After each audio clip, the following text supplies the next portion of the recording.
ہر نسل والوں کو اس کی مائیں پیار دیتی ہے۔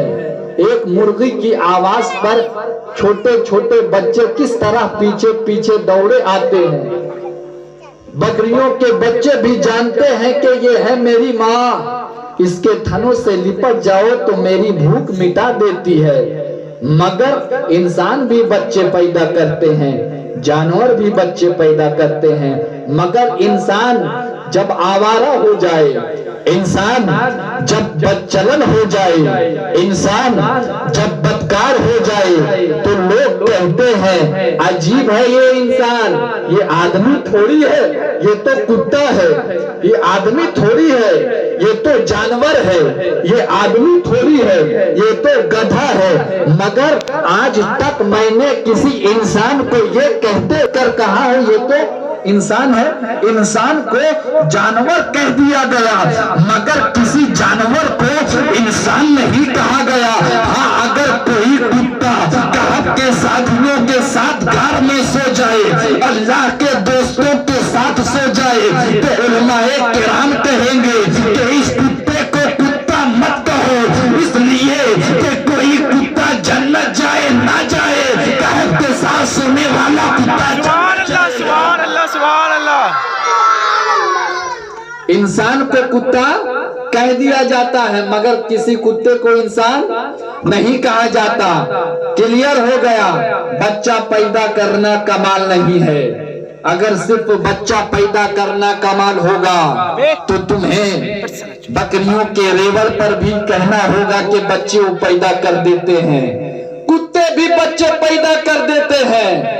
گدھوں کی منڈلی میں جاؤ تو وہاں بھی بچے پیدا ہوتے ہیں، لیکن فرق کیا ہے؟ ہم میں اور کتوں کی منڈلی میں فرق کیا ہے؟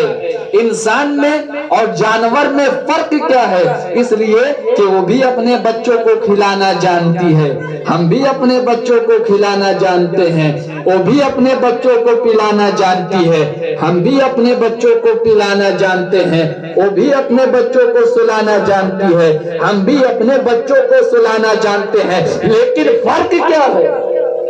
فرق کیا ہے؟ اس لیے کہ وہ صرف کھانا پینا جانتے ہیں، اور جو انسان ہوتا ہے وہ عقل کی بنیاد پر اپنے رب کو پانے کا راستہ ڈھونڈتا ہے، اپنے اللہ کو پانے کا راستہ تلاش کرتا ہے۔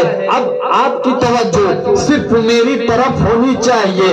جو صفت جانوروں کے اندر ہوتی ہے وہ صفت ایمان والوں کی نہیں ہونی چاہیے۔ ایمان والوں کی صفت کیا ہے؟ سچوں کے ساتھ ہو جائے۔ جب ایمان والا سچوں کے ساتھ ہو جاتا ہے تو سچوں کی ادا ان کے اندر آتی ہے، سچوں کا کردار ان کے اندر آتا ہے، سچوں کا لہجہ ان کے اندر آتا ہے، سچوں کی سچائی ان کے اندر آتی ہے، اور جب سچوں کی صحبت ملتی ہے تو انسان بھی سچا ہو جاتا ہے، انسان بھی سچا ہو جاتا ہے۔ حضرات، اس لیے کہ انسان کے لیے حکم ہے نماز پڑھے، جانوروں کے لیے حکم نہیں ہوا نماز پڑھے۔ ہمیں یہ معلوم ہے کہ مرغیاں سجدے نہیں کرتی، ہمیں یہ معلوم ہے بکریوں کے ریوڑ سجدے نہیں کرتے، ہمیں یہ معلوم ہے کہ جانور سجدے نہیں کرتے۔ نماز کے لیے تو ہمیں پیدا کیا گیا ہے، سجدوں کے لیے تو ہمیں پیدا کیا گیا ہے، بندگی اپنی پیشانی پر سجانے کے لیے تو مجھے پیدا کیا گیا ہے۔ اور تو جتنا سر جھکاتا جائے گا، اللہ کی رحمت مصطفیٰ کی زبان نبوت سے کہے گی من تواضع للہ فرفعہ اللہ۔ جو اللہ کے لیے جتنا جھک جاتا ہے اللہ اسے اتنا ہی بلند کر دیتا ہے، اللہ اسے اتنا اونچا کر دیتا ہے۔ سبحان اللہ، نعرہ تکبیر، اللہ اکبر، نعرہ رسالت، یا رسول اللہ، عید میلاد۔ زندہ باد۔ دنیا کہتی ہے تاج محل تم نے نہیں